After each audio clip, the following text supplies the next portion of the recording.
Very good evening to everyone. So we are from the Astronomical Society of Penang. So this is our monthly virtual AstroCafe session. So you see on the right hand side of the screen, we are very happy to have today Dr. Koay Jun Yi. All right. The one on the left is our society secretary Michael, and I'm Dr. Chong. All right. So welcome, Dr. Koay. So just a bit of background of Dr. Koay. Yeah. Yes. Yeah. So we are actually, as I said, we are honored and privileged to have Dr. Koay with us tonight. So Dr. Koay did his high school studies in Penang Free School, and he got his PhD from the International Center for Radio Astronomy Research in Curtin University. So for those of you know, Curtin is in the city of Perth in Western Australia. And after that, Kevin did his Dr. Kevin Koay was a postdoctoral researcher in the Dark Cosmology Center, Niels Bohr Institute. Wow, Niels Bohr Institute. And when I was studying in USM as a student, we already knew that Niels Bohr Institute is the University of Copenhagen, very famous, all right, founded by Niels Bohr. And after that, he was a postdoctoral fellow in ASIAA, ASIAA, Academia Sinica, Institute of Astronomy and Astrophysics.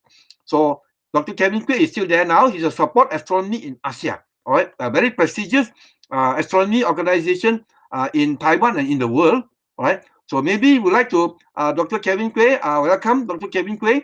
So perhaps you can introduce yourself, and basically we would very, very much like to hear from you what work you have been doing, and also what are the opportunities and these careers in astronomy for young Malaysians who are keen to pursue a career in astronomy and astrophysics.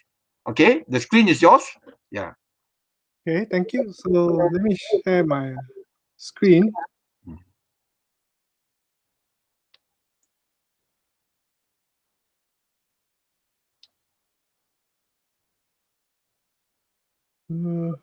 Yes.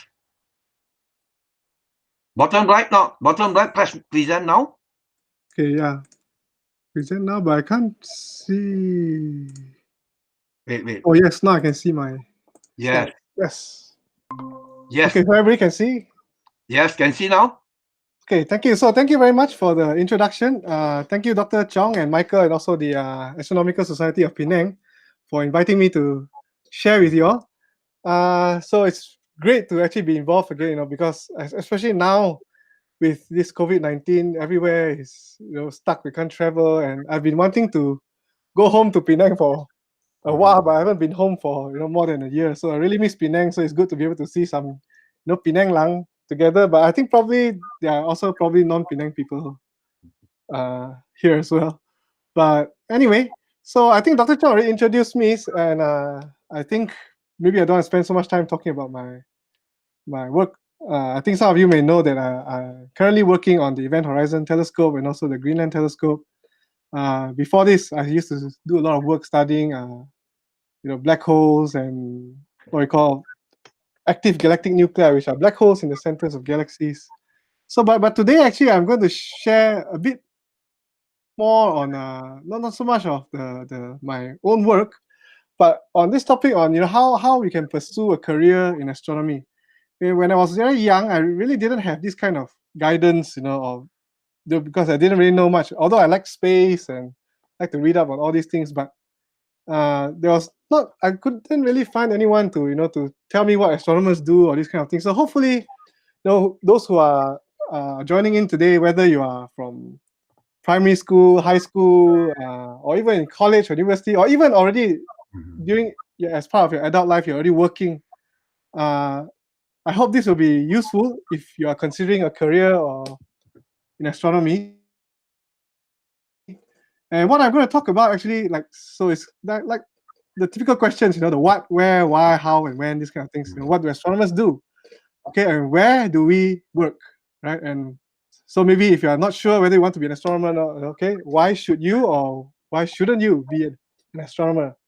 And if you are interested, what steps can you take, to pursue astronomy as a career? When can you start? And if you see on this right here, I'm not sure if you heard of this documentary before. It came out, I think 2013 or something. It's a Danish documentary, but it's about an Iranian girl. I think, her name is Sapide. Or I'm not sure what's the correct pronunciation. She has a dream of becoming an astronomer, and this documentary is about her, trying to pursue this dream in a very challenging circumstances, in the kind of culture, and and they managed to get her to meet an Iranian astronaut, okay, through this documentary. Okay, so if you can manage to find this, have a look at this documentary, okay? So the first question we're going to do, right? What do astronomers do? Okay, and many years ago, I think there was this kind of meme on the internet that was very popular, who thinks I do, what. So what do astronomers do? And so maybe my friends will think this is what I do, right? Every day, just looking at the sky, right? And then what my parents' friends think I do, probably this one. And until now, there are still many people who cannot differentiate between astrology and astronomy. I still have people asking me about, when I say I'm an astronomer, asking me whether I can read their palm and I tell them what's their future or whatever. So one big difference between astronomy and astrology is, okay, astronomers, we study the science of the universe, everything that's out there. Okay, astrology is trying to predict the future using motions of planets and all these things. So that was not science, okay? And what society thinks I do? Do you think, probably a lot of people think astronomers are just wasting money, throwing government tax money into the toilet bowl. And what amateur astronomers think, and here, when I say amateur, I mean like astronomers who are not being paid, so people who do this as a hobby, they enjoy looking at the stars. People like Michael and all these, like the Astronomical Society of Penang. Of course, there are a lot of amateur astronomers there who do this as a hobby, as a pastime. So amateur doesn't mean that they know less or they're beginners or anything, but the term amateur just means that they're not being paid to do this, whereas we as professional astronomers, we get paid. Okay? So what do I think I do? We think we are trying to understand the mysteries of the universe, right? But what do we really do most of the time? Right, in front of the computer writing code. Okay, so this is just kind of a joke, but what do astronomers really do, right? And there are many different fields, okay? And in astronomy, we tend to try to divide them into different categories. And one of these categories, we call it observational astronomy. Okay, so on one hand, you have people, and I am involved in this mostly, in actually observing the universe using telescopes, right? Whether it's radio telescopes or optical. So most of these beautiful images that you see from Hubble Space Telescope and all this, we are looking at optical wavelengths, right? But you also have infrared, X-ray, gamma ray telescopes, and of course, now recently with the discovery of gravitational waves, from black holes, merging together, and we start to explore a different part of the universe, right? And here you see this radio telescope. It's called the ASCAP. It's in Western Australia. And then, of course, everyone is familiar with the Hubble Space Telescope taking these beautiful images of like nebula like this. And on the bottom here is the Swift telescope, which is designed to detect gamma ray bursts, big explosions in space that produce gamma ray. And also, it actually has optical and X-ray detectors on the satellite as well. So you have, observational astronomy is done from the ground, or also from space, right? And besides that, very closely related, we have astronomers doing like the technical instrumentation side, okay? And a lot of them are engineers or half engineers, half astronomers who work on designing telescopes and designing the electronics and all these things for telescopes. So this is another thing that astronomers are involved in, okay? And the opposite part from all this instrumentation, we have what we call the theoretical aspects. So we have all these theoretical astrophysicists who, most of them don't really observe the sky, but they try to predict, right, what we should see or what we need to see or what we can expect to see. So they use like simulations to predict what the universe should look like. So this picture here, you can see my mouse, right? Yes. Yes, yeah. So this is very famous. They call it the Millennium Simulation, trying to simulate how, from the Big Bang, all these galaxies and all these structures in the universe first formed. Okay, Of course, you have nowadays a lot of these calculations, because they're so complicated, all are done by supercomputers to run all these simulations to see what happens when galaxies crash together or this kind of thing. Of course, you still have the traditional. So my previous PhD supervisor, he was kind of a more traditional, using pen or on the whiteboard, deriving equations and trying to calculate, what to expect, how to all these theories, come up with theories to try to predict what you can observe. So everything that we do is kind of complementary, right? Your observers to try to test all these predictions from the theoretical people, and we like to make fun of each other. And also, on the other hand, you have people who are, of course, I think a lot of you are familiar with Neil deGrasse Tyson, right? Yes. And you have people who are, involved in the communication side, trying to educate, general public and non-astronomers, and also try to communicate our results to the public so they know, what astronomers are doing. Especially a lot of us, we are, spending a lot of taxpayers' money to do all this work, so we have to explain to them where their money is going to, right? And of course, Neil is one of the most famous people doing this kind of thing. And also, it's not necessarily just the hard sciences. If you're not really into mathematics and all this technical stuff, there's also the social side of it. And I think some of you who know Nurul Fatini, I think she is involved in this as well. And they are doing things like studying the history of astronomy and in the astronomical knowledge of different cultures. And here is a very famous picture in Australia by Barnaby and Ray Norris, who are doing studies of this. They do a lot of work in studying the astronomical knowledge of the Aboriginal people in Australia. And because in the southern hemisphere, I think some of you know, because you are looking towards the Milky Way galaxy disk, especially when you're in the southern hemisphere, you can just see the center of the Milky Way galaxy. Right? There's so much dust there that, in the northern hemisphere, there's not much. People are looking at stars. They join the dots of the stars to make constellations, right? But in the southern hemisphere, because there's so much dust coming from the disk of the Milky Way, right? So their constellations, instead of looking at stars, their constellations are using the dust, right?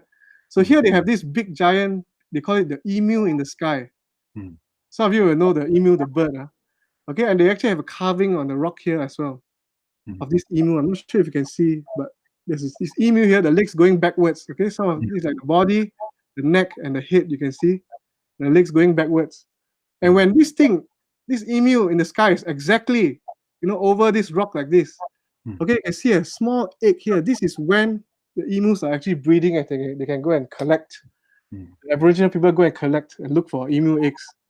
Right, so astronomy actually at the time in the past had a lot of practical applications for people. Okay, so a typical year in the life of astronomers. So depending on which category you are in, you spend different amount of time doing different things, right? So some of you are wondering what is the typical year or a typical month or day in the life of an astronomer is like. So what are we doing most of the time, right? So for me, I'm an observational astronomer. Right, so mostly I do certain things that maybe a theoretical astronomer will not do, but typically these are the things we do, right? And a lot of it is learning new things, right? There's always new research coming out. We have to try to keep up to date, so we have to read papers. And every day there's like at least 50 to 70 new papers published on new findings in astronomy. And of course, we don't read all of them. We read those related to our area, right? And all the time we have discussions with colleagues or people, a lot of ideas, sometimes just come from discussing with people. Then suddenly you get an idea, then, how can we solve this problem, And this is why this is very important, right? Networking, meeting a lot of colleagues when you go to conferences and things like that. And this is something very normal that a lot of astronomy institutes we do. Like we call it a journal club. That means, every week we meet up to look at journals, the latest papers, research paper, and see, anything interesting. Can we have some ideas for our own research, or can we follow up on some of the work that other people are doing? And also, we sometimes have colloquium seminars to invite people to from other institutes to give talks. Of course, now in COVID-19 situation, things are a bit more difficult. And of course, the actual research as well. We want to observe. For us as observers, we want to actually do the observations. But before doing observations, you want to get the telescope time. So a lot of time, especially when I was in Copenhagen, that time I was spending a lot of time writing proposals to use the telescopes, because like everybody wants to use all these big, gigantic, very powerful telescopes, right? But only the best proposals, if you have a good science problem you want to solve, a hypothesis you want to, so just write, why this topic is important, why they should give you the time on the telescope, okay? And not for telescope only, but even for the theoretical astrophysicists, they want to do simulations, they want supercomputer. You have to apply for time to use all these government giant supercomputers as well to do all their calculations and simulations.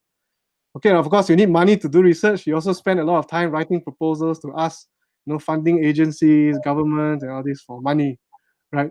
To pay for your research, right? For your travel, to hire students or whatever. And once you've done your research, you process the data, analyze, do your statistics, whatever, you want to present your results. So a lot of our time also is spent writing reports to communicate our results to our colleagues, right? Write a paper, publish a paper, or present at a conference. Mm-hmm. And also a lot of time is also teaching, right, in universities, or supervising a student who is helping us in our research, guiding them in their research work as well.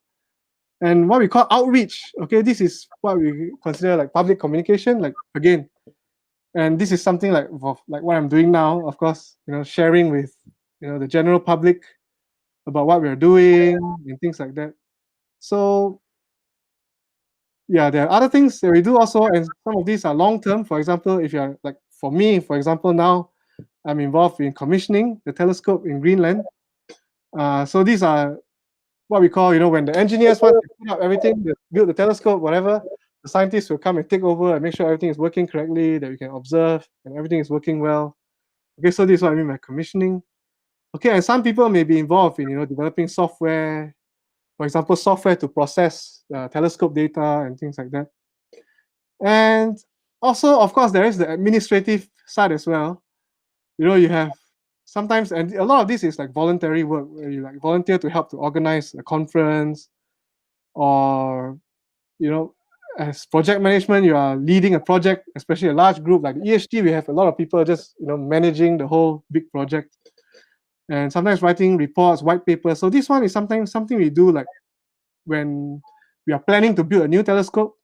We try to write all these white papers to see what are the science we want to do with this new telescope and what is the capabilities. Okay, so the engineers will take all these and look, okay, what are specifications that are needed for this telescope, what they need to do.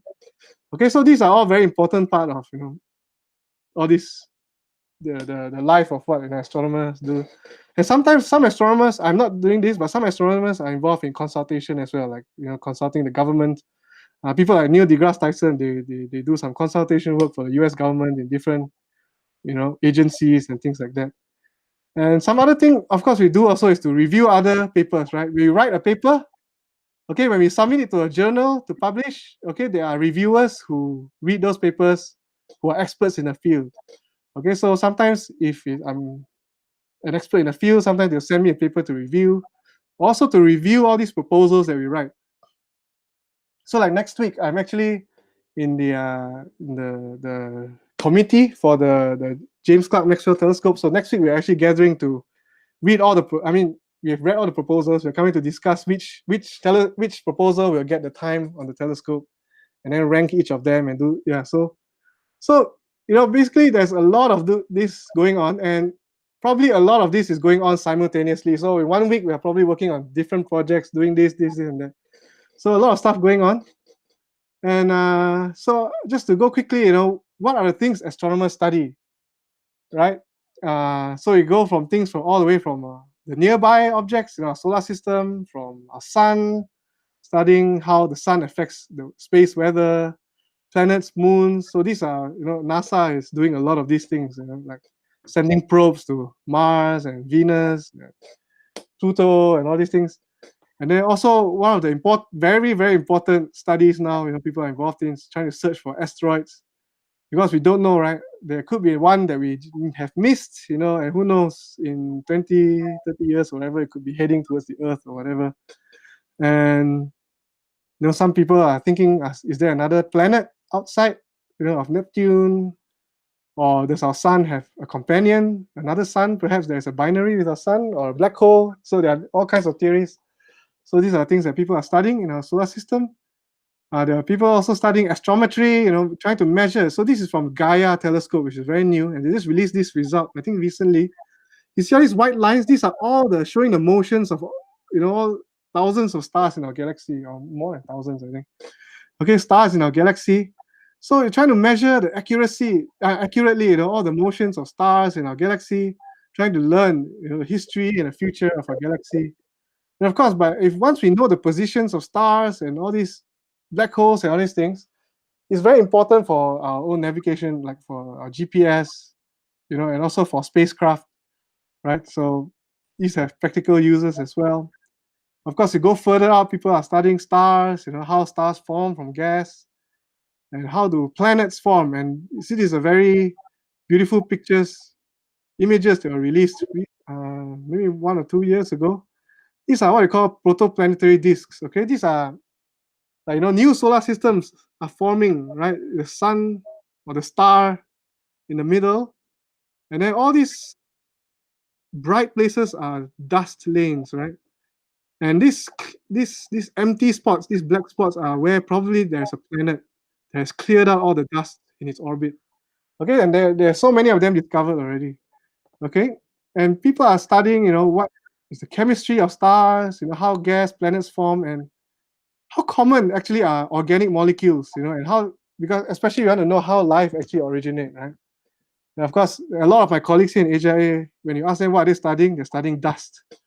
Okay, because a lot of these stars, when they explode, they produce dust, so, and there's a whole field of dust studies. Okay, and on top of that, you have also high energy astrophysics. People studying black holes and all these compact and very powerful objects, supernovae, gamma ray bursts, and also explosions in space. Okay, and also sometimes using simulations to predict, all this, how black holes, gas falls into black holes, and all the jets are produced. And further out, people are studying galaxies, how they form and evolve over time. What is the relationship between different types of galaxies? And there's some theory about how galaxies, with a lot of gas, they merge together, and then there's an explosion or burst of star formation, and later they become like the dead, elliptical kind of galaxies. And of course, on the larger scales, you have people studying cosmology, which is how the universe began, how it evolved to what we see today. What is the universe made of? Things like dark matter, dark energy. How did the first atoms and elements form? How did the first stars and black holes form? So there's a lot of things astronomers study. If you just go and visit any of the websites from our institute or any other astronomy institute, you can see actually what astronomers are researching today, right? And so you go on to the next question. So we've done all the what's, right? Where do astronomers work? Okay. So I think the majority of astronomers probably, I would say, work in, at least the very common one, okay, in university and also in academia. So of course in Malaysia you have USM, UKM that have astronomy researchers. Okay, of course other famous universities as well. And here you tend to get people who are doing like postgraduate studies, either masters or PhD students, and they're also doing real research, which is why it's part of astronomy work, right? And you have usually after you get a PhD, for Malaysia maybe it's not so common. There are postdoctoral positions in Malaysia, but I think it's not as common, right? But elsewhere in most of the Western universities, especially, once you get a PhD, you cannot straight away be a lecturer yet. You have to at least have some experience doing some postdoctoral work, they call it. So it's just mostly research positions, okay, to give you more experience before you can become a professor or lecturer. Okay, so these are like full-time jobs, whereas postdoctoral fellows typically tend to be contract jobs, about 2 to 4 years. All right, and of course, now, for example, I'm working in what is called a government research institute. The Academy of Sinica is the Academy of Science in Taiwan, and of course, you have similar kind of things in in NASA and the European Southern Observatory. Max Planck is a famous one in Germany. CSIRO in Australia. Of course, Malaysia, you have MISA as well, Malaysian Space Agency. So here you have also different kind of positions, like some will have postgrad students, some may not. Okay, people have like support scientists or astronomers, and technical people, technicians and engineers as well, if they're building observatories. And another place where astronomers work are, of course, in all these big observatories Like the NRAO is in the US. They call it the National Radio Astronomy Observatory, and they own like a few big giant telescopes. So, and then NAOJ is in Japan. ESO is in Europe, but a lot of the telescopes are actually in like Chile and in the south. So all these observatories, they do take a lot of people as well. There are people who work as observers who are there to control the telescope. You have technicians, support scientists, and also astronomers or whatever. And yeah, these are some of the the research related ones, but there are also other places where astronomers work, like in museums, planetarium. So for example, Neil deGrasse Tyson, I think, works in Hayden Planetarium or something like that. And we have science communicators there who talk to people about their displays in the museum, right? And of course, there are also astronomers who have PhDs, but later they decide they're very passionate about teaching the next generation of scientists, so they end up teaching in schools. And this one is very rare. Okay, sometimes you have these private self-funded research institutes. One example is this one is in Australia. Okay, started by an astronomer. He came out of university and then started his own company that does research in astronomy, and they get funding from private institutes and private funding. Okay, and of course, other places where you can work is in publishing companies, like they publish technical astronomy journals, or even like astronomy magazines. Okay, here you can work as an editor, writers, or even if you are good in art, you can even work as artists. A lot of those images you see in newspapers when there's an astronomy discovery, right? Some you have very beautiful images, but some you always see. So you have to look carefully. Sometimes they have this. They call it the artist impression, right? So you have to be careful. And all these artist impressions sometimes they give you an idea of what it might look like, So space artists, they play a very important role as well. And there are astronomers nowadays, especially, who actually leave, the academia and all this to go and work in industry, right? And a lot of astronomy graduates, because their skills are very useful, especially they are doing a lot of statistics, a lot of programming and all this, they end up working, in industry as data scientists or programmers. So some of my colleagues now, they've left, astronomy to work in actually, Google or, in these big data science companies, right? So just to have a big idea, I mean, that was just where astronomers work in terms of institutes and all this. But where do astronomers work globally? And I think one good way to actually look at this is this was taken from the ALMA. Some of you may not know ALMA is one of the most recent new state-of-the-art telescopes. It's in Chile. Okay, and this is like one of the most highly sought after telescope that a lot of astronomers want to use. Okay, so when I was doing my PhD, I spent a lot of time writing proposals to this telescope. And probably usually only like the best 10-20% of proposals get accepted, right?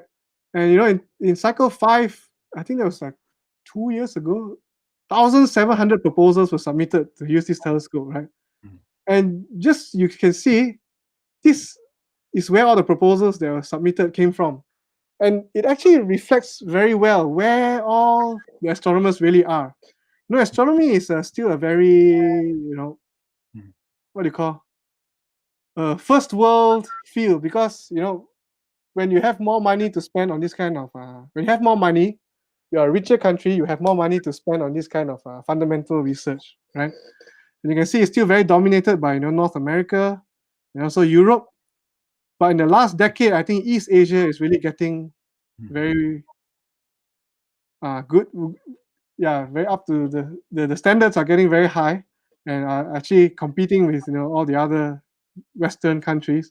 So Japan, especially South Korea, Taiwan, China, of course. Now China is leading in a lot of the research as well, and they have a lot of money, right? And of course, India has a very strong history of radio astronomy. Same with Australia. Okay, and now South America also a lot. Okay, you can see here in Chile, because there are a lot of telescopes now they have very good sites for building telescopes. So now they are very building up in astronomy as well. South Africa getting one of the world's largest telescopes, right? The Square Kilometer Array.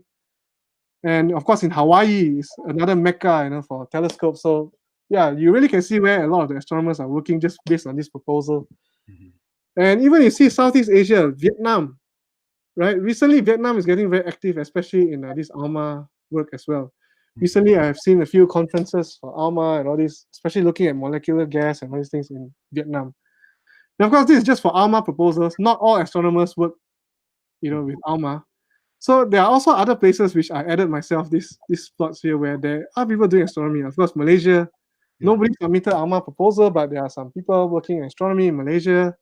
Thailand as well, they're building some radio telescopes. Indonesia, and some of these Middle Eastern countries like Dubai, Qatar, they're starting to get into astronomy as well. And of course, here I put a dot here to represent the South Pole. There are telescopes there, and also in Greenland, we just built a telescope there as well. There are astronomers working in New Zealand as well. Okay, so if you want to have a look at, so let me, how much more time do I have actually? Go ahead. You have all the time, Kevin, Dr. Kevin Koay. I'm gonna stop sharing this and then share another screen. Okay, a good place to actually have a look at what astronomers do, right, is to look at the what jobs are out there. Okay, and this is the go-to page for astronomy jobs.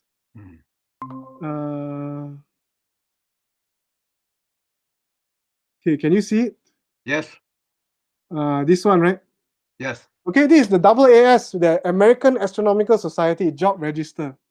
Of course, so the different professional astronomy groups, you have the Royal Astronomical Society from UK and all this. So they will also have their own jobs, right? The jobs in the UK and Australia, they have their jobs in Australia. But this American one is where all astronomy jobs all over the world are posted.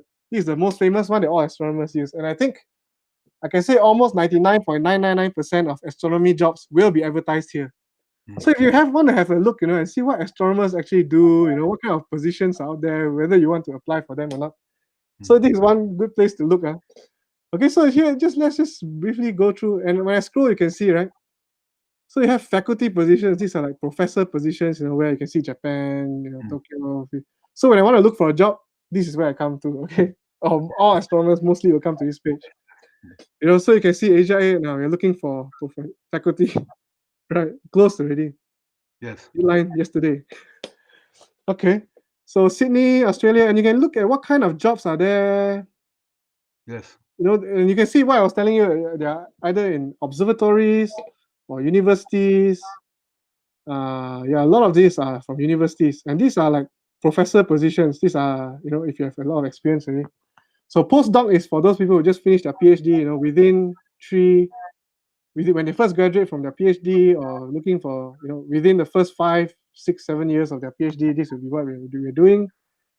And you can see there's more of this compared to the professor positions, right? Because these tend to be full-time positions and permanent, whereas these tend to be more contract jobs. So we're moving from one job to another. Again, all universities, Hawaii, Toronto, Australia, you can see Canada, UK, right? And you can see what kind of research people do also. See, like people studying exoplanets, X-ray radio connections, AGN, active reactive nuclei, cosmology, gravitational lensing, quasars, all over China. So everybody will put all their advertisements here, okay? And on top of that, people who are looking for PhD positions, there are not many advertised here. Usually people don't advertise here, but some you can see as well. If you're applying for PhD, to do a PhD, these are some places you can apply. Denmark, Copenhagen. Oh, this was where I was last time. Dark. Now they have another one, Dawn. Okay. And also for those who are engineers, right? You're engineering, but you want to be involved in astronomy. You can see science engineering, astrophysics, computing, especially software engineer for the space. So this is the one that's in charge of the Hubble Space Telescope, right? And then software engineer. So these are at observatories and all this. They also need engineers. So any of you interested, have a look. You're going to go to US. Management positions, looking for director, observatory manager, or technical staff, right? Astronomer, astrophysicist, assistant scientist. These will usually help in the observatory operations, help with operating the telescope and things like that. SETI, search for extraterrestrial intelligence, looking for astronomers. And you have other things also, things. These are diversity officer. These are like to make sure that when you hire, there's no bias in terms of hiring people from only one race or one gender or whatever. and try to make the office more diverse, right? Okay, so yeah, have a look if you're interested, and you can have a feel of what kind of jobs are out there, what astronomers do. If you go click on it, you get all the what are their requirements, what's the typical salary is like. Sometimes, yeah, some of the jobs what's the typical salary per year? You can have a look. Yeah. Okay, so now I go back to my slides.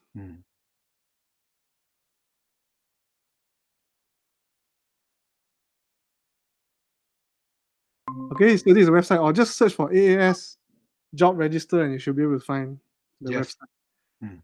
Yeah. So let's continue, right? Yeah. So I've done the what, what do astronomers do, where astronomers work. Now why? Okay, why should I be an astronomer, right?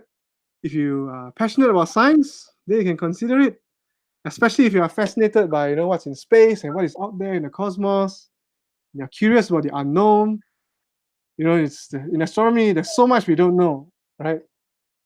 And then you want to contribute to human knowledge, and especially if you like solving puzzles, problems, trying to crack all these problems. A lot of the time we're just trying to solve problems and find out. We have a hypothesis, right, to answer some problem that we see, to explain something we don't understand, and try to test the hypothesis, right? So these are the good reasons, I think, to be an astronomer. There's also maybe not so important reasons, but if you like flexible hours, most astronomers tend to work very flexible hours because for research, right? You don't know. Sometimes, especially for us, like me, I have a lot of overseas colleagues. Sometimes I have to work at night for telecons. Like now, every week, sometimes I have 1, 2, or 3 telecons with my colleagues from US, Europe. And when you go to observatories, especially if you do optical astronomy, where you can't observe during the daytime, you can only observe at night, then you have to work at night, right?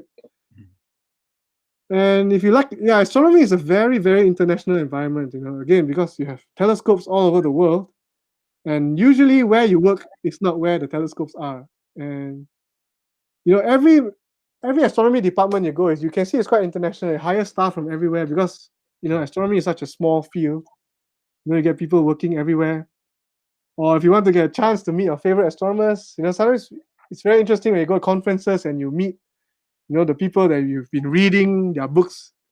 Like for example, sometimes I go conference, I meet Kip Thorne. Last time when I was young, I remember reading his book about black holes, and then you meet him at a conference. Or even Jocelyn Bell Burnell, right, the woman astronomer who discovered pulsars. You meet her at a conference, you see she's such a nice person, and you meet a lot of interesting characters when you do astronomy. And again, I say astronomy is a very small field. I think there are less than 10,000. There are probably 4,000 or 5,000. I'm not sure astronomers in the world. Less than 10,000, I think. So it's a very small field, and everybody knows everybody most of the time, right? And of course, if you enjoy traveling, of course, the last year or so, there's not much traveling due to COVID-19. But before that, I think every year you're flying. I mean, you're traveling most of the time for conferences or going to telescope to observe. And especially for telescopes, right, you need to build in all these very dark skies or very high places where you get away from the atmosphere of the Earth or in the desert. So you like going all these exotic places. Astronomy is a good career, right? You want to go to the desert or North Pole, the South Pole. And this one is just to be funny, right? Because sometimes it's not just about work, but sometimes it's about having fun as well. And alcohol, this is not halal, but apologize to the Muslims. But this is the reality. When you go to a lot of conferences and all this, alcohol is everywhere. And, they like drinking. And if you want to see what it's like when a room full of PhDs and professors are drunk, you can be. And astronomers are well known for, drinking a lot. I don't know why. And there's this theory that the lower frequency, the radio astronomers are the worst. Okay, now, why shouldn't I be an astronomer? Right? Okay, if you don't believe in science, so probably astronomy is not for you. If you're anti-vaccine or you don't believe in climate change or whatever, then probably maybe astronomy is not for you. Or maybe you're just not interested in astronomy. If you're interested in science but other fields, biology or whatever, please go ahead, and contribute in whatever you're passionate in. This is another one, this is, maybe I was putting this also to share some of it's not always rosy, it's not always very fun, a lot of times there's a lot of pressure, right, to publish, especially you have your KPI when you're working, they expect you to publish like 1-2 papers a year. So there's a lot of pressure going on as well, and a lot of it is even worse when as a postdoc, you're just on a contract job. There's no job security. So if you want the job security, probably in astronomy it's very hard to find, especially at the postdoc level. And so that means like about 6-7 years you're just changing jobs, and then once you get a faculty position, like a permanent position, then okay, there's job security, but it's very difficult to get. You can see just now in the list, probably there's 10-20 jobs available at this time, not many. And you're competing with a lot of the best people from Harvard, MIT, Caltech, or whatever, from the same, you're all competing for the same jobs, right? And the typical average, on average, for a postdoc job, typically you need to apply 15 jobs on average to get one, right? So it's not easy. And this is also another thing, sometimes you may just prefer, you like astronomy a lot, but maybe you just want to do it as a hobby and not as a job. And there's nothing wrong with it. This is really perfectly fine. In fact, you may find out that the amateur astronomers spend more time doing stargazing, astrophotography, sky watching than professional astronomers. A lot of, I can tell you, most of the time I'm just sitting in front of my computer, right, doing work, telecons, having meetings and all these things, right? And I'm not surprised if a lot of amateur astronomers or people who do this as a hobby actually see the sky more than I do, right? And this one, if you want to make a lot of money, and again, there's nothing wrong with this, right? I mean, different people have different life goals and career choices, and there's nothing wrong with wanting to make more money, so you have more money to spend, to do the things you want. But if you want to make a lot of money, then astronomy is not a good career choice because we don't make a lot of money. Okay, you can just check the salary for astronomers in the the AS job register, and you can see that. So yeah, and yeah, this is something I need to warn as well, because when you are, especially if you're in academia, and this is not just astronomers only, but in astronomy you get a lot of this as well.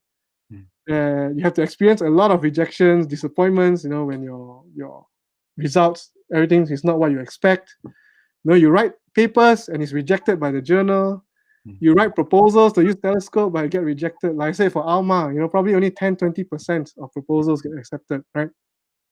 So, you have to really be thick-skinned and, to be able to face these kind of things. If you feel that this is not something you want to experience a lot in your life, then maybe you want to consider also. Or of course, you can consider the non-academic fields. And this is a very serious issue, because now, especially mental health is being talked a lot about in academia and also in astronomy as well. I mean, I myself have gone through a lot of periods where there's go through depression and all these kind of things.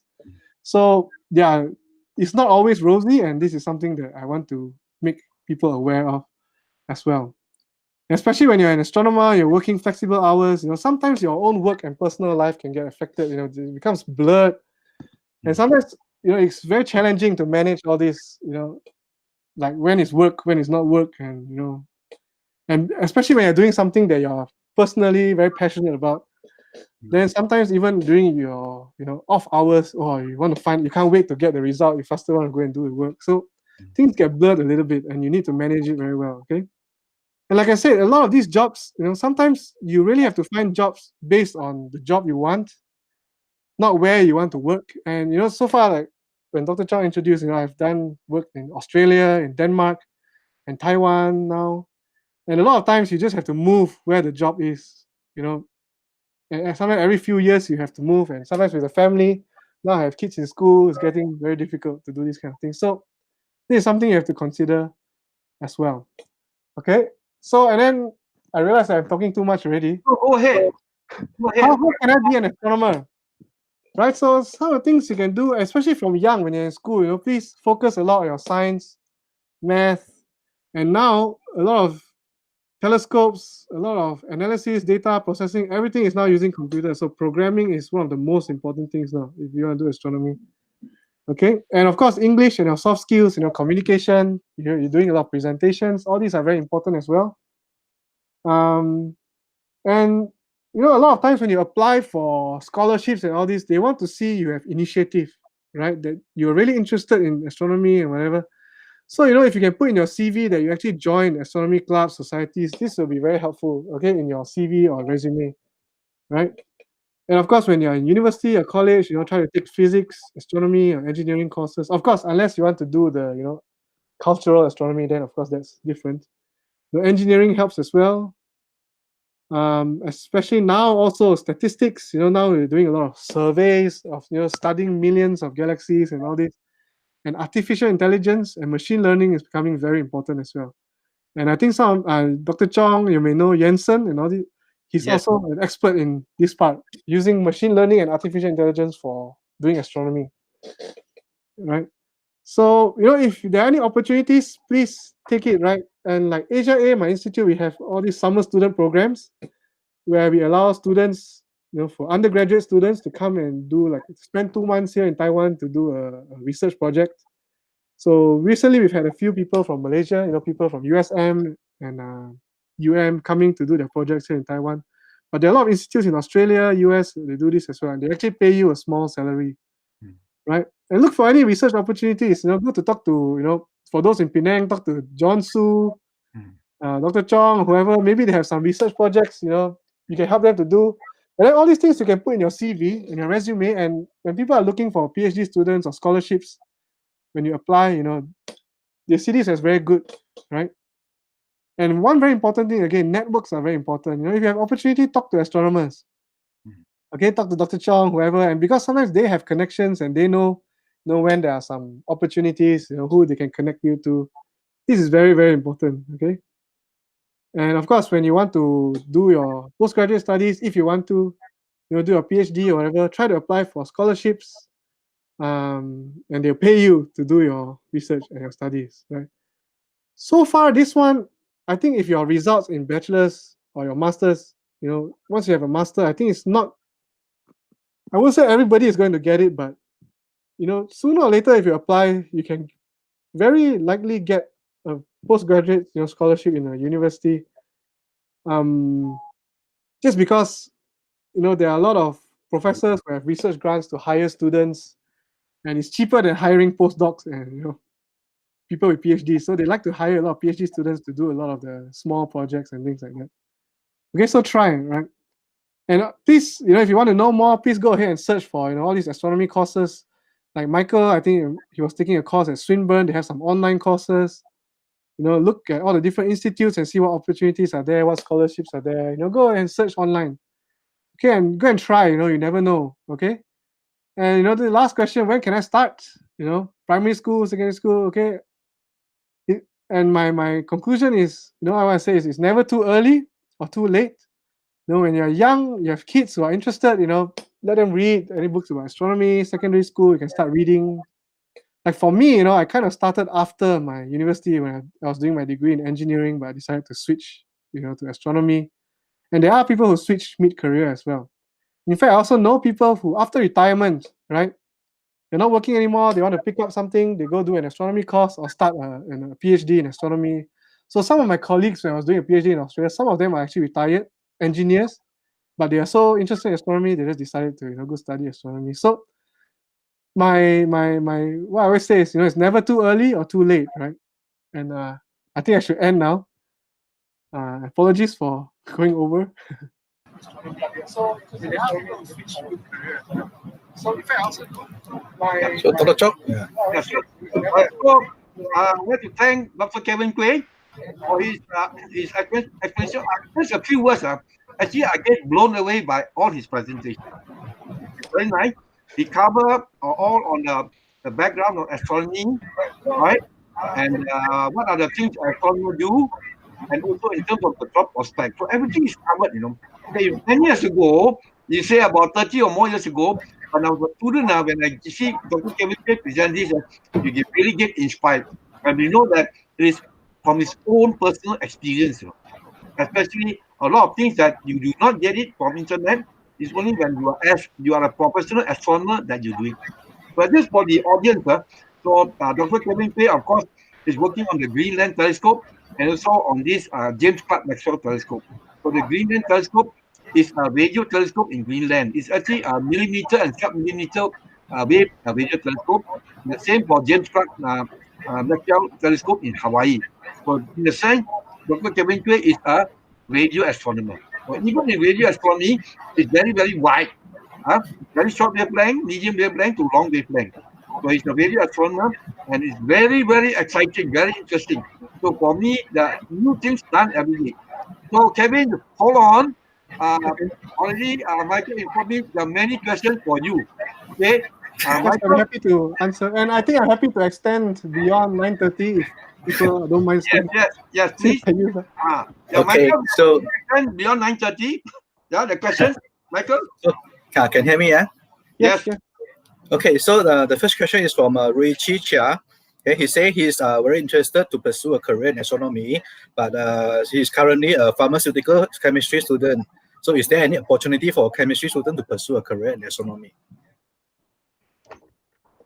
So actually, there's a whole branch of astronomy called astrochemistry, right? And there were a few of my colleagues here also who study this astrochemistry. We're just studying like using spectroscopy to study like what chemicals are in the gas, in the stars, and all these things. So this one probably will use a lot of chemistry knowledge. I'm not sure how difficult it is to move from pharmaceuticals kind of thing to astronomy. Like for me, I moved from engineering to astronomy. It's probably a bit easier because it's still physics, right? But yeah, I don't know of anybody who has moved from like this field to astronomy, but I won't say it's impossible because, like I said, if you never try, you never know, right? So yeah, the other option is not to go into it depends on how much you want to. Of course, if once you study from a different field, you want to switch. If you, of course, you're hardworking and you're very smart, I'm sure you can learn all these things by yourself anyway. So yeah, again, it's up to your own how much time you want to spend relearning astronomy. Or like I said, the other possibility is going into some of the not so technical fields of astronomy, like for example, going into some of the social science like cultural astronomy, and yeah, maybe astrochemistry is possible. I'm not sure. Okay, yeah, okay. So next question is from Uyen Liang. I think this one you have mentioned in your slide just now, but okay. So nowadays, do the astronomer needs to learn to code? Is it something like compulsory or optional? Yeah. Okay, I think I would say at this point it's no longer optional because, like I said, in the past, people when they want to do observations, they go to a telescope and look through the telescope, right? From the 1800s up to the 1900s. But nowadays, all telescopes, I would say, are controlled by computers, right? So even if I want to observe at a telescope, I have to write a piece of code, or what I call a schedule, to command the telescope to point here, point there. So in the end, you still have to write a program. And then, when you're analyzing your data, most of it we are using, codes to do the calculations, to make plots that we use for our papers. So I think at this point, I would say it's almost a must to have programming. I think if you just go look at all the jobs, right, a lot of them will ask for programming skills. And right now, the most widely used programming language in astronomy is Python. Yeah. Okay, and for the engineers, maybe MATLAB and C programming. If you're interested more on the engineering side, probably MATLAB and engineering. But mostly now, most people are using Python. But of course, 5 years from now, I don't know because things change so fast. 5-10 years from now, I'm not sure whether it's still be the same or not. But right now, even before I never learned Python before, now I'm forced to use it every day. So yeah.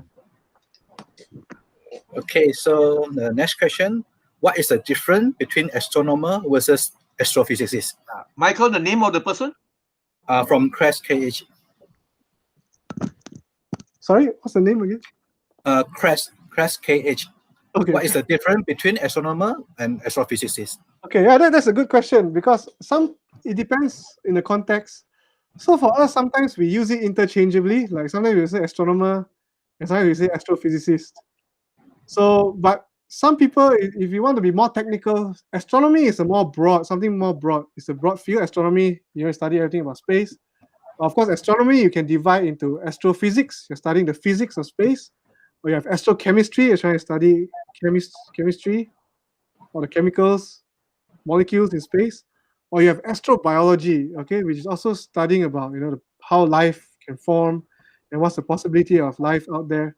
So technically, you can divide it like this, where astrophysics, astrochemistry, astrobiology are like subfields of astronomy, which is a broader. But sometimes when we talk, we use the term interchangeably. Like you can say I'm an astronomer. I also say I'm an astrophysicist. So depends if you want to sound more cool or you want to sound more. Yeah. So that's my answer. Okay, sorry, I think the audience cannot hear my voice. So maybe let me change to. I try to log in with my phone because Yeah, I'm not sure whether the laptop. Yeah, okay. Or maybe I can ask Dr. Kevin Koay the next question. Yeah. Okay. Yep. Okay. Now this is from William Chin. Just to know, Kevin, William is a famous amateur astronomer and very good astrophotographer in Malaysia. He's based in. I've heard about him. Yeah. He's in Malaya. All right.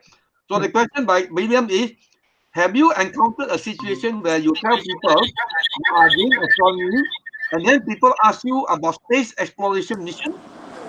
Right? Okay. Is there some noise? Have you encountered a situation where you tell people you are doing astronomy, and then the people ask you about space exploration mission?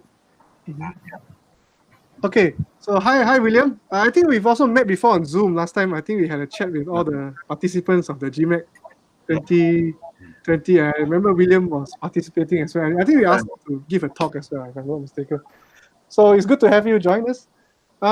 So that's a very interesting question because also there are people who are interested to become astronauts and space science and all these things as well, which is a slightly different field. In some way, they are related as well in the sense in space, right? But yeah, I've talked about astronomy before, and there are people who talk to me about like space missions and astronauts and the ISS, International Space Station, and rocket, or SpaceX and things like that as well. So yeah, technically they are slightly different fields. One is space science, but I guess astronomy is part of space science as well. But there are some overlapping areas as well. For example, because if you look at NASA, a lot of their space exploration, for example, sending probes to different planets or to the outer solar system, I guess it's part of astronomy as well, right? Although they're studying like planetary science.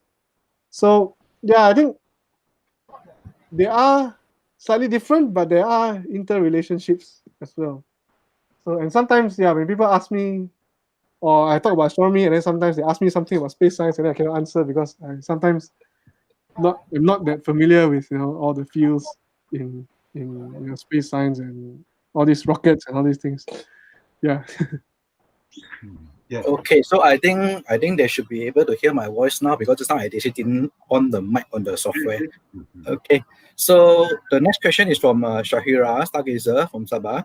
Okay, being an astronomer is a broad term. Okay, I know there is a difference between professional and amateur astronomers, but how do you truly define an astronomer? What makes someone an astronomer in general? Very good question, right? So I think, yeah, astronomer, I think for me, I would just say someone who is, studying and, what is out there in space, in the universe. And, to me, I always say this, and we actually have struggled with this a lot as well when we are discussing this in, for example, the IAU, the International Astronomical Union, and all this. Because sometimes when we use the word amateur astronomer, the word amateur, if you check the dictionary, right, the word amateur is actually okay. I mean, the meaning is, there's someone who is doing it out of passion or, as a hobby or whatever. But sometimes the word amateur has been used in our society in the context of like as a beginner, and it has not so good sounding connotations just because the context of the word has changed. So when people say as amateur astronomer, it sounds like the fellow is amateur, like doesn't know as much as professional astronomers. But again, I'm not surprised if a lot of astronomers, what we call amateur astronomers, actually know more about the sky than a lot of professional astronomers. I won't be surprised, Michael or William probably knows more about the night sky, probably know more about astronomy in a broad sense, all the fields compared to me, right? Because for me, when I do research, I tend to end up focusing deeper and deeper into one topic, black holes or whatever. And then you ask me something else about, Pluto or whatever, maybe I'm not as familiar compared to Dr. Chong or Michael or William. So I think, I would consider amateur astronomers as well. Especially a lot of them, actually a lot of so-called amateur astronomers, right? They are helping a lot in research as well. Because you sometimes read in the news that amateur astronomers are discovering, new asteroids, comets, discovering new supernova in the sky, and explosions in the sky and things like that. And they are actually contributing a lot to astronomy as well. And so, my only differentiation between them is I would say that, professional astronomers, we do it for a living, we get paid for it. Amateur astronomers do it as a hobby. And, nobody is better than whoever. And we both see each other, especially amateur astronomers. They are very good at, communicating with the public and trying to get the public involved with a lot of things they do. So I think we all need each other. And I think, yeah. Okay, so next question from Aviation 1056. I'm not sure whether it's a robot. Okay, do astronomers have to be good in math, science, chemistry, and physics? Do we have to be good or not? Yeah, usually we encourage you to. Of course, the better you are at these things, the more you are familiar with all the methods and techniques and calculations, the equations, the better you will be when you're doing research. Of course, when I'm doing research, especially now, I've graduated, done my bachelor's degree more than 10, 13 years ago. Most of my, maths from my undergrad I already forgot already. And sometimes, it just reduces the tools that I have. Sometimes I want to solve some statistical problem and I forgot a lot of the theories I read already. Either I have to go back to relearn it or something. So, of course, we are just trying to understand the universe. Of course, the more tools we have at our disposal, the more familiar we are with the physics, with the maths, the better we will be at our research. And so, which is why I encourage, if you're interested in astronomy, you want to pursue a career in astronomy, hopefully, try to do well in maths, physics. And of course, not just that, especially you want to apply for scholarships and positions, if you look for scholarships, they will look at unfortunately, they will look at your results as well. Although, of course, results, in exams, not necessarily determines how good you are actually. So, yeah, of course, try to do the best you can, which will help you when you do your research and when you apply for scholarships. Of course, if you're not good at this, like I said, there are other fields within astronomy, like cultural astronomy or the social aspects, which are equally as important and interesting as well, right? That you don't have to use the kind of mathematics for all these kind of things. Yeah. Okay, so next question from Uyen Liang. Where can I study astronomy or astrophysics? Local uni or foreign uni better? Okay, so now Malaysia is starting to grow a bit more, I think, compared to 10 years ago or whatever. There are definitely more opportunities to study astronomy in Malaysia now. And I remember, I think USM has some astronomy courses. UM and UKM has some astronomy courses as well. So it depends on your situation as well, and your some people, if they have to stay home to be close, they want to live closer to their family. Yeah, of course, there are options in Malaysia. But if you ask me personally, if you get the opportunity, do go overseas, because if you have the opportunity, right? And I understand not everybody will have the opportunity, but try apply overseas, because especially, like I said, networks are very important, right? When you're doing research, and the more you travel, go around, overseas, you work in other institutes. The environment is different, but you also meet, people who from elsewhere who may think differently or work differently, and it's good to expand on your networks. But also because, for example, you go to US, Europe, East Asia, Australia, these places, they have more research funding for astronomy. And, without money, sometimes it's very hard to do a lot of things. So you will definitely get more opportunities or when you go to these overseas institutions. For example, when I was in Australia, right, because they had a lot of funding at that time because of the square kilometer array and all this, so they actually can send me, to live in the US, pay for my accommodation, everything for 1 month. So I went to University of California, Berkeley, to work with some people there for a month, just to stay there and do work, just do research on another topic, just to expand my knowledge. So it gives you a broader, view of things, and then you get to, they also have money for you to travel more or go for courses, side courses and things like that. So I think the overseas experience is definitely different from the local experience, and there are definitely a lot of opportunities you can try. And if you have a chance, definitely go overseas, just because they have more established and more well-funded research institutes, which opens up, a lot of different things that it's still harder to get in Malaysia. For example, if you want to go to observatories and all that, world-class facilities. But hopefully, Malaysia will develop more in the coming years, and that's what Dr. Chong, myself, Dr. Zamri, Dr. Adika, John Su, all these people. Hopefully, they're bringing back a lot of experience from overseas. Hopefully, we'll all be able to work together to expand, and hopefully, Malaysia, they'll be more developed. Okay, so next from Fong Zihao. Which field of astronomy usually require additional research from amateur astronomer or citizen scientist? Perhaps variable star observing? Yes, so the fields where you need a lot of time. Right? So a lot of astronomers, they all do a lot of research, but then they got so many things and then not much time. So usually the ones that do require a lot of like kind of manual labor, right? A lot of time, very time consuming, or things that it's very hard for computers to do. So these are the things that often is very helpful when we have amateur astronomers and citizen scientists to do. For example, you want to search for asteroids, right? Or search for supernovae. You need eyes on the sky, all over the sky at the same time, as many eyes on the sky as possible. You want to look for explosions because it can happen anywhere, anytime, right? So that's where a lot of amateur astronomers have contributed, right? Searching for, sometimes, and a lot of it actually comes from accident, right? I mean, we call it serendipitous, discovery. You're just observing the sky, actually see a new asteroid or an explosion, supernovae. But also a lot of things where it's very hard for computers to do. For example, there's this Galaxy Zoo and all these very famous citizen science projects where you want to classify galaxies based on their appearance and all this. And sometimes there's a lot of gray areas, right? Computers, you have to write program to classify, galaxies as whether this is this kind of galaxy or that kind of galaxy. Or sometimes there are in-betweens and things where, a computer is very hard to help the computer make decisions. And human eye, sometimes we can see things, in the human brain, we see things that, computers cannot. And that is where also Galaxy Zoo, have, thousands or millions of galaxies to look at, to classify them.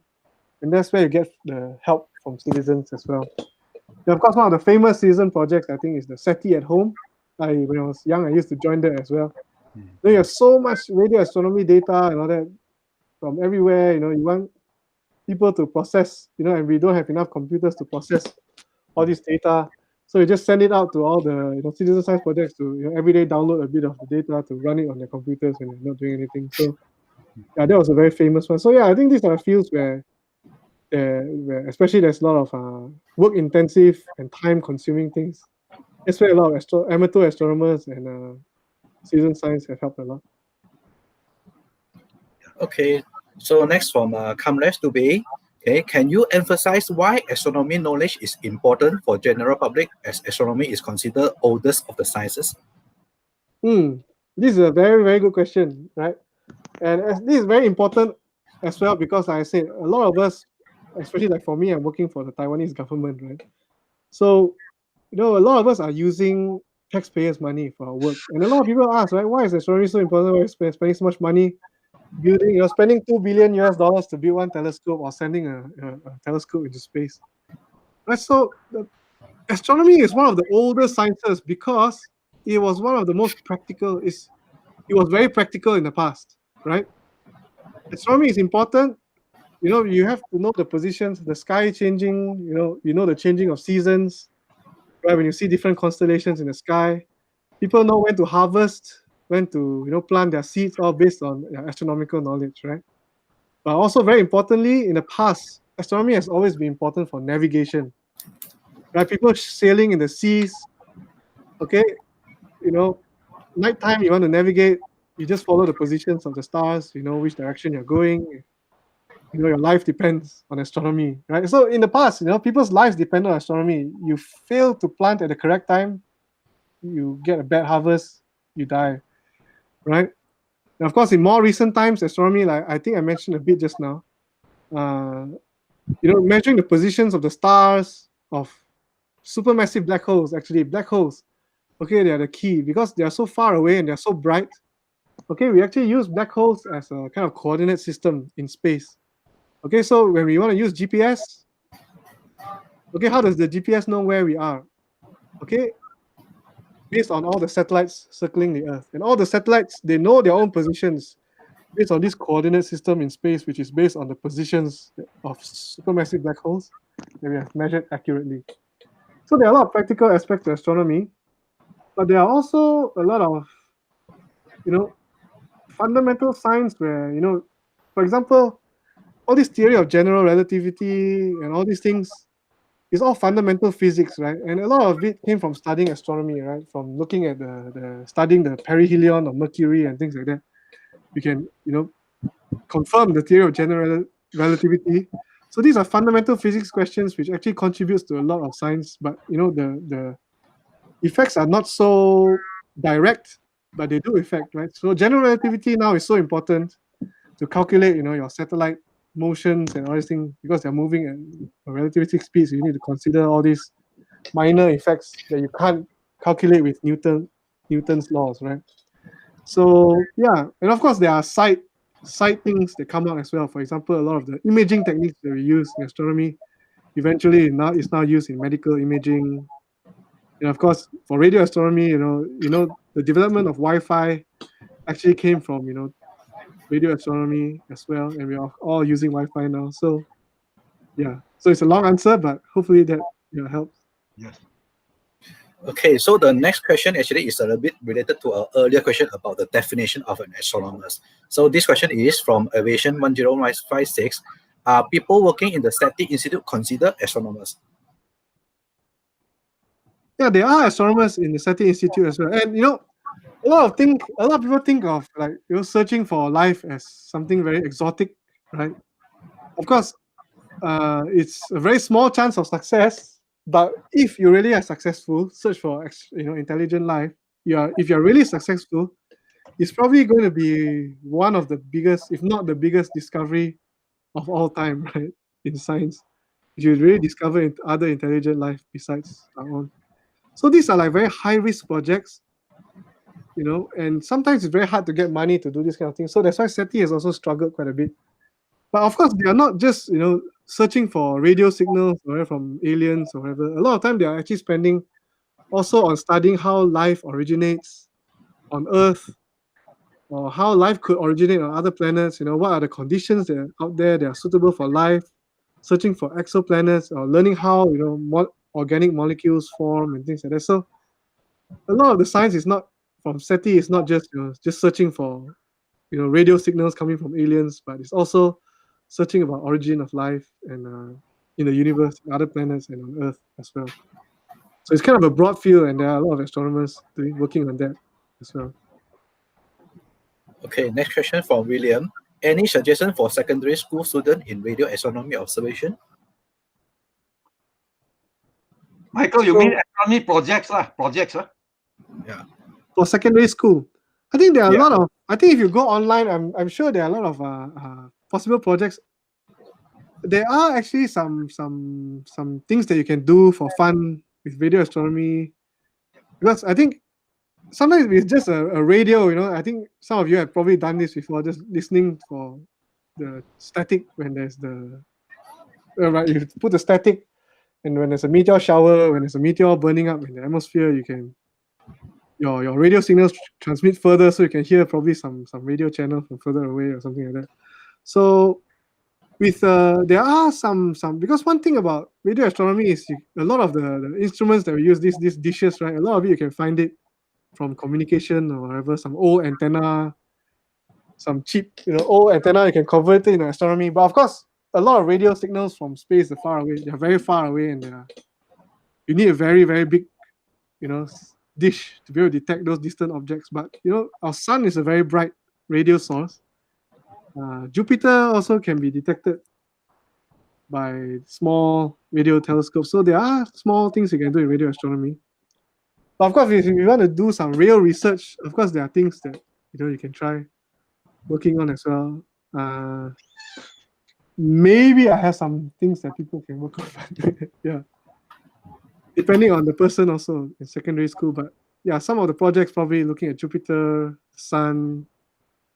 These are some interesting projects that you can, you build small radio dish, try to detect these things. Okay, so the next question I think we have been answered before is that is it important to learn physics to be an astronomer? I think the answer is yes. Okay, next especially is if you want to be astrophysicist, yeah, like I said. Okay, the next question is from biology, cultural astronomy, maybe not so much. Sorry, next question. Okay, so next from Crash again. Hey, is astrophotography popular among professional astronomers? From what I heard, most of them sit in office facing computer and do not have much time, interest to get close personally with the dark sky. So that's true, but there are also a lot of professional, because there are different kind of professional astronomers. There are some professional astronomers who really love astronomy and love the sky a lot, So, and a lot of them, I know a lot of my colleagues, and they actually are very passionate amateur astronomers as well. So outside of their working hours in astronomy, they also go around to do observing the sky. For example, they go look at meteor showers or look at eclipse. Like for me myself, when Taiwan recently we had an eclipse. So I brought my whole family down south to travel to go and see the eclipse also. And that time we had a comet. We also went out to have a look. And sometimes we do this as part of our work as well, as part of our outreach. We call it outreach. So, and sometimes as astronomers, like the person who asked this question say, right, a lot of times we're just spending in front of the computer, and we lose the whole picture, of why we wanted to become an astronomer in the first place. We're so stuck with all the pressure to publish. So once in a while, for me especially, I really need to go out and look at the sky and remind myself why I'm in this field in the first place. Otherwise, you can be so bogged down with all the pressure and all the calculations and programming and debugging your software and these kind of things.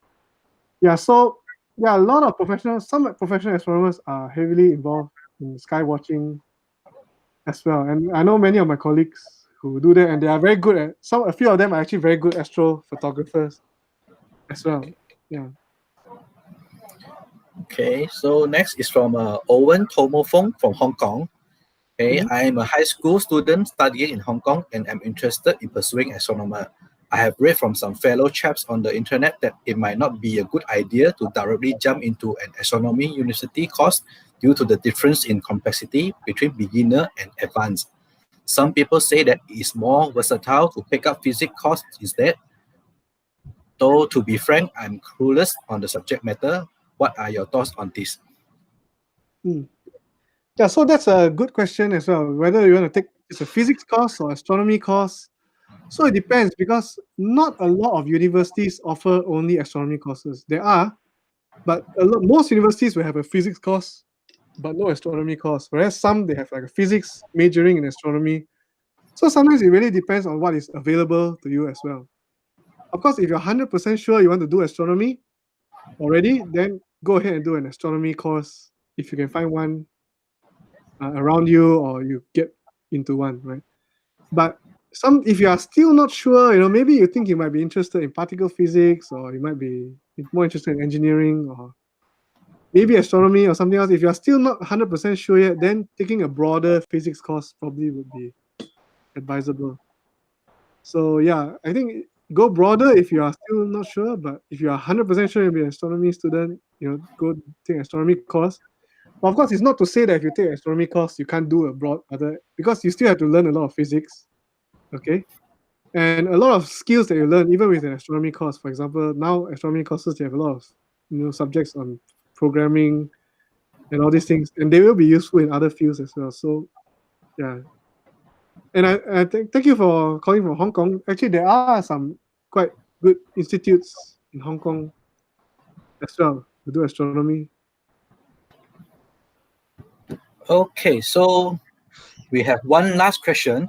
Okay, this is going to be fun, I guess. Okay, can you give us some example of crazy thing that happened when a room full of PhD and professors are drunk? Have you witnessed anything? Okay, so maybe the worst one I've seen, I don't want to say where. So it was a astronomical society meeting or a country, one of the countries. Okay, and so I was there, and usually at a conference you have a conference dinner, right? And then also people go there, enjoy, drink, and that was the worst I've seen because we actually got chased out by the restaurant. So they booked the whole restaurant to have a dinner there. So you have all these professors and even a future Nobel Prize winner was there. I think he didn't win a Nobel Prize that time, but so people were getting drunk, and then they started folding the menu and throwing as paper planes and throwing around inside until people were throwing people on tables as well. I mean, not really arguing. I don't know what they were doing, but everybody was crazy. But I ended up the dinner was actually over already, but people were just hanging around to drink until the restaurant had to chase everybody kick us out of the restaurant. So that was probably the craziest I've seen. Okay, so we have new question from Justin. Okay, Justin Chin. Are there any university that mainly focus on astronomical courses? I don't think there's any university that just does astronomy, but usually, there are universities that do have like astronomy departments. So some universities, like I think from Malaysia, like USM, there's no astronomy department, but there's a physics department, right? Yes. Please correct me if I'm wrong. Yes. So a lot of universities, they have physics departments, but the ones who really do a lot of astronomy, for example, you go to like MIT, Harvard, Caltech, or even, like in Taiwan, some of our institutes also, like they have a specific astronomy department, and some of them are quite big as well. So, but I don't think, there are no universities which focus only on astronomy, but there are astronomy departments in some universities you can look for. Yeah. Okay, I think there is no more question for now. So, Dr. Chong, do you have anything to say? Yeah, I have a few things. So first of all, I would like to, on behalf of everyone, Astronomical Society of Penang, to thank Dr. Kevin Koay for his patience, and it was a real, eye-opener. So in future, whenever I go to any school for outreach activity, I will always show this YouTube program and Facebook, right? So this one, in all aspects of astronomy, from the theory, from the job aspect, all right, and the future of astronomy is all there, all right. It's very, very inspiring, video I'm going to show them, you see. And then of course, on our part, we hope that Dr. Kevin Koay also will have a lot of further progress and excitement in his job. And I understand that 2 years ago, your team won the breakthrough prize in fundamental physics, all right. So we hope that your future research will also have more success, all right. So in the sense that I would say to our listeners that Dr. Kevin Koay is our Malaysian role model. So we hope all the best for you, all right. And so it is doable. I would say it's doable. Now, just now in your presentation, you gave me an idea. You mentioned that Manly Astrophysics is a privately funded astronomy research organization in Australia. So give me an idea that maybe we can, in Malaysia, can approach some of the rich private individuals or foundation. Maybe we can set up a kind of a private company to do research. Actually, I would say that in Malaysia, we have quite a lot of good amateur observatory that have quite good telescope. So in terms of optical research, we can do. But hopefully we have more funding from private foundation or individual to set up a kind of a research institute. Right? So I think we can try on this. Right? So I would like to thank Dr. Kevin Koay again. So any last word from Dr. Kevin Koay? Yeah, I just want to say thank you very much. It's my pleasure to join you all. Like I say, I miss home, so it's good to see some fellow Penang Lang. And yeah, thank you so much. And actually, Dr. Chong, I think you are also, a role model to a lot of people. I think William, Michael, a lot of you are doing a lot of the great work. Trying to promote astronomy in Malaysia, and I think many others as well. I think Hui Che. So, and I think probably trying to get funding. That's one of the key things. I think it's difficult. But hopefully, you can get something. Yeah. So I hope that this COVID lockdown, hopefully in the future, will be no more. So all of us in Malaysia, we can go out to enjoy our dark Malaysian sky, even from Penang. And Dr. Kevin Koay can come back and with his family in Penang and enjoy the Penang food. Yes. Yeah.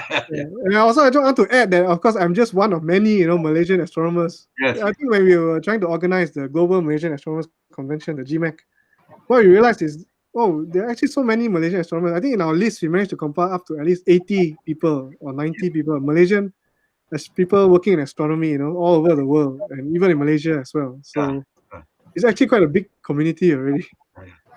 So we hope, Dr. Kevin Koay, please, with your committee members, I'm also part of the committee, we hope that GMAC 2021 will become a reality. Hopefully, COVID is not a problem. Yeah. Thank you again, Dr. Kevin Koay. Okay, thank you everyone for watching. Michael? Yeah, sure. Thank you, everyone. Thank you, Dr. Chong. Thank you, Dr. Kevin. Hope to see you again soon. And Ma is inviting you to Sabah for the Sabah food. I'm supposed to go to Sabah. Sabah is nearer. I want to go Sempurna and Yeah. Okay, so I think we may end the session today. So thank you again, and good night, everyone, for joining. Thank you for joining us. See Thank you again. everyone. Okay. Thank you, Dr. Kevin Koay. Thank you. Bye. Bye-bye.